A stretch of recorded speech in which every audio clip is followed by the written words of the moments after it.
In the next 2 minutes, I'm going to give you an overview of the language sampling tool so you know what to expect and you can see it from start to end. Begin by hitting start, adding a child's name,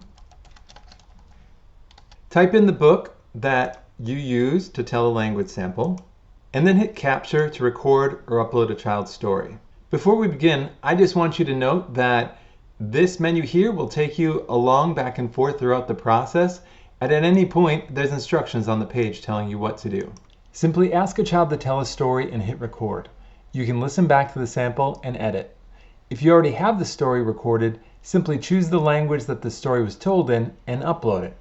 In a matter of minutes, you will have a transcription of the language sample for you to edit and analyze. To make changes, open the text editor and conveniently play the sample to ensure accuracy. A child's language sample is judged based on a critical analysis of narrative and grammatical components. Review the narrative components by analyzing the transcript and marking what is present. The same goes for grammar. Grammar is divided into semantics, morphology, syntax, which includes a count for mean length of utterance and total number of utterances, and pragmatic language. Lastly, and most importantly, use your professional judgment to choose a statement that best describes how well the child performs. You'll be provided with a summary of everything you have reported on, and then can produce a report by entering the child's name, date of birth, and pronoun usage.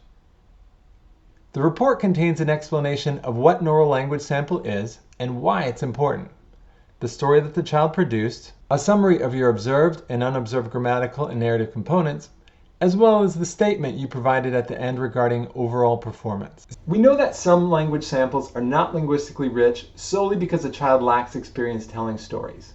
This can look like an impairment and can lead to a misdiagnosis. Professionals remedy this by having a child listen to a new story first, then retell the story and compare the two, looking to see if the second story is better. If the first story is not great, you're prompted to initiate a second story by giving the child an example and hitting record. It's also immediately transcribed. You're guided through the grammar and narrative analysis again, and the new report produces a chart comparing both stories. Simply save the report or print it to add it to the child's progress notes or other testing.